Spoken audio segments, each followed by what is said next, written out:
Hello दोस्तों, welcome to विद्युत technicals. इसी थ्योरी की हमारी क्लास चल रही थी और आज की हमारी क्लास 7 है। आज का हमारा टॉपिक है pure inductive circuit. Class start करने से पहले मैं रिक्वेस्ट करना चाहूँगा कि अगर आप हमारे चैनल पर पहली बार आए हैं तो चैनल को सब्सक्राइब करें और बेल आइकन को प्रेस करना जिससे आने वाली वीडियो के नोटिफिकेशन आपको मिल सकें। तो चलिए क्लास स्टार्ट करते हैं।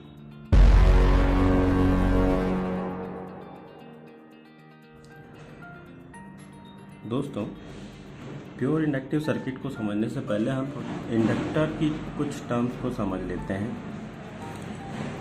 इंडक्टर अगर हिंदी में अगर हम बोलें, इंडक्टर का मतलब होता है प्रेरक। हिंदी में इसको हम प्रेरक बोलते हैं। अगर इंडक्टर के एग्जाम्पल लें हम कुछ, तो एग्जाम्पल में जैसे कि हमारा जो चोक होता है वो इसका एग्जाम्पल है। कोई कॉइल है अगर, तो वो एक इंडक्टर होती है।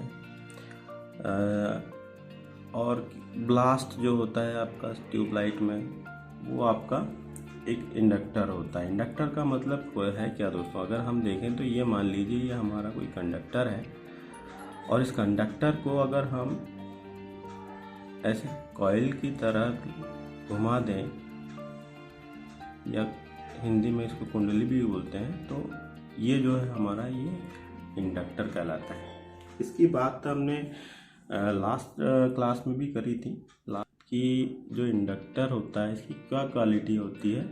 तो ये ऐसा एलिमेंट होता है जो किसी परिपथ में धारा के मान में होने वाले परिवर्तन का विरोध करता है। मतलब ये ऐसा एलिमेंट होता है जो किसी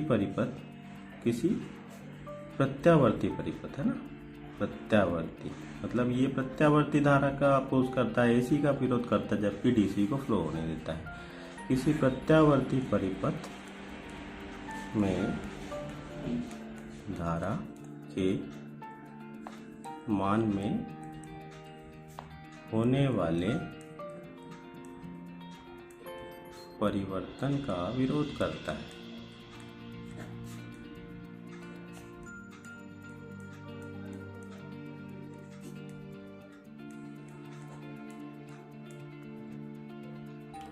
और इसका जो ये गुण जो होता है, ये परिवर्तन के विरोध करने का जो गुण होता है, उसी को हम कहते हैं इंडक्टेंस।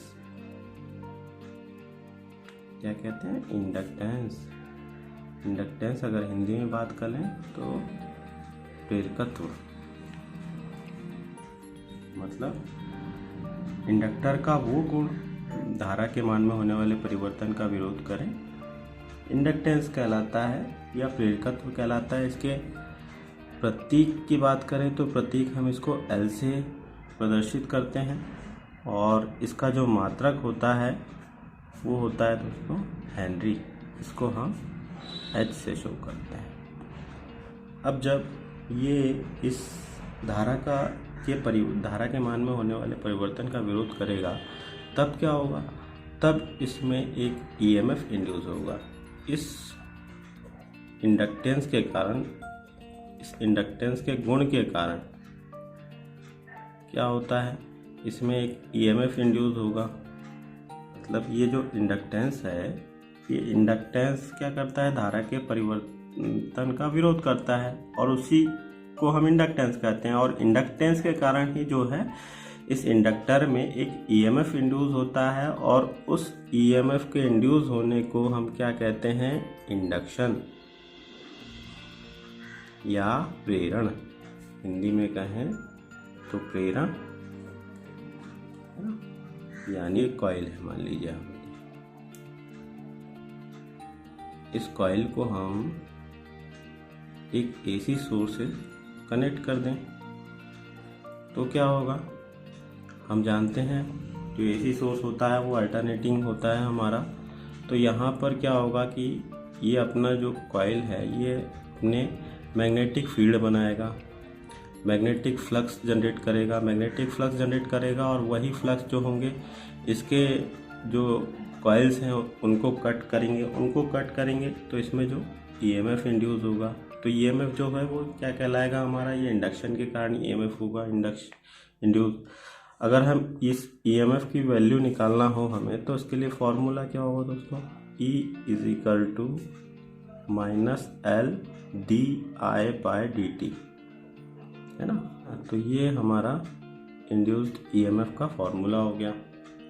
ये इंडक्शन जो होते हैं दोस्तों, ये इंडक्शन भी दो प्रकार के होते हैं, हमने मैग्नेट चैप्टर में पढ़ा है। कौन कौन से होते हैं दो प्रकार, एक होता है आपका सेल्फ इंडक्शन और एक होता है आपका म्यूचुअल इंडक्शन,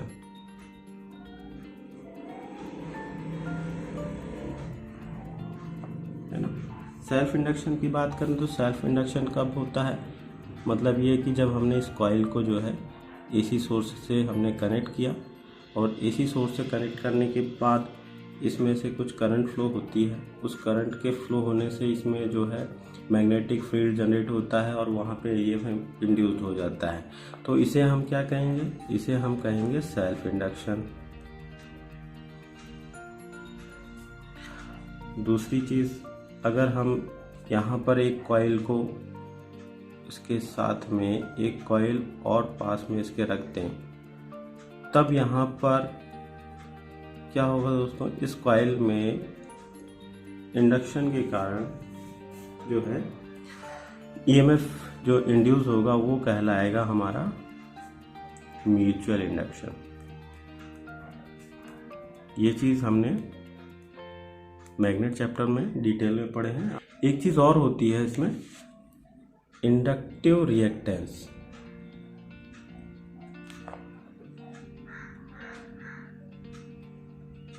इंडक्टिव रिएक्टेंस क्या होता है दोस्तों, कि ये जो कॉइल में ईएमएफ इंड्यूस होता है ना, इस कॉइल में जो ईएमएफ इंड्यूस होता है वो क्या करता है, वो कॉइल में से फ्लो होने वाली करंट का अपोज करता है ना। कॉइल में धारा प्रवाह का विरोध करता है।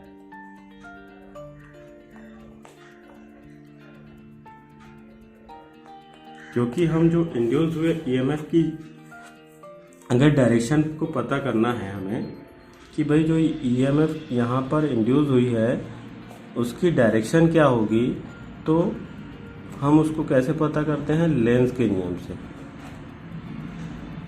लेंस के नियम से ना, तो लेंस का नियम क्या बोलता है कि जो इंड्यूस हुई ईएमएफ है वो उस रीजन का अपोज करती है जिसके कारण वो प्रेरित हुई है ना।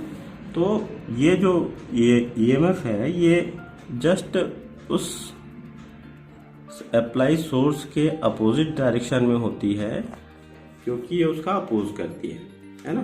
तो इसी के कारण जो है ये धारा फ्लो का विरोध करती है। तो ये इंडक्टिव रिएक्टेंस का जो गुण है ये क्या है, कॉइल में धारा प्रवाह का जो विरोध करने का गुण है, यही जो है इंडक्टिव रिएक्टेंस कहलाता है।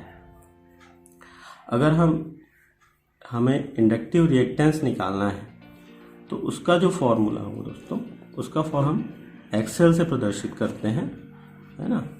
और ये होगा हमारा 2πfL। इसकी यूनिट क्या होगी, क्योंकि ये भी क्या कर रहा है, धारा प्रवाह का विरोध करना है, यानी एक तरह से ये प्रतिरोध ही है। तो इसकी इकाई जो होगी वो क्या होगी, ओम। इसको हम दूसरे तरीके से भी लिख सकते हैं, हम 2πf को लिखते हैं ओमेगा यानी कि एंगुलर फ्रीक्वेंसी मल्टीप्लाई एल। कभी कभी एग्जाम में भी इस तरह से पूछ सकता है और इस तरह का ऑप्शन दे सकता है, तो ये आपके लिए जानना ज़रूरी है ना। तो ये हमारे एक्सेल का फॉर्मूला हो गया।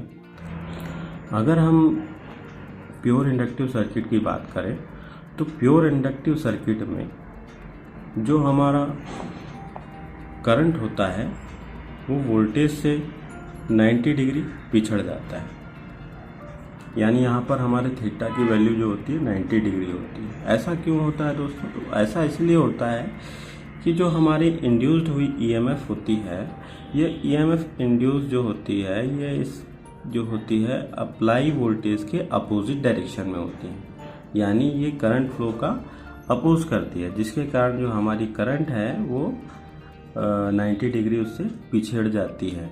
होता क्या है, जैसे ही हमारा वोल्टेज बढ़ना शुरू होता है वैसे ही अपोजिट डायरेक्शन में जो है बैक ईएमएफ की वैल्यू भी बढ़ने लगती है, और जब हमारा वोल्टेज मैक्स पर पहुंच जाता है और सेम समय पर जो है आपका बैक ईएमएफ का वैल्यू भी जो है अपोजिट डायरेक्शन में जाकर के और मैक्स पर पहुंचती है, तब जाकर के हमारा करंट जो है फ्लो होना शुरू होता है। इसीलिए हमारा जो करंट है वो 90 डिग्री पीछे हो जाता है।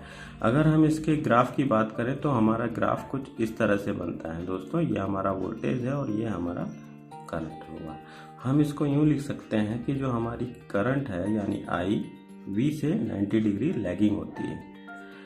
दूसरे शब्दों में कहें तो जो हमारा वोल्टेज होता है वो करंट से 90 डिग्री लीडिंग होता है।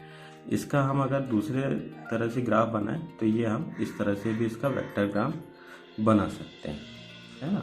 और अगर हमें यहाँ पर करंट निकालना हो तो करंट की वैल्यू क्या होगी दोस्तों, यहाँ पर हम ओम्स लॉ यूज़ करते हैं, VL/R होता है ना। अगर हमें ओम्स लॉ में करंट की वैल्यू निकालनी है तो क्या होगा, VL/R। लेकिन हमारे पास यहाँ पे R नहीं होता है, R की जगह पे हमारे पास होता है XL। XL क्या होता है, इंडक्टिव रिएक्टेंस, है ना। तो IL = VL/XL, ये हमारा करंट का फॉर्मूला हो गया। तो आई होप आप लोगों को समझ में आया होगा इंडक्टिव सर्किट और इंडक्टर, इंडक्टेंस।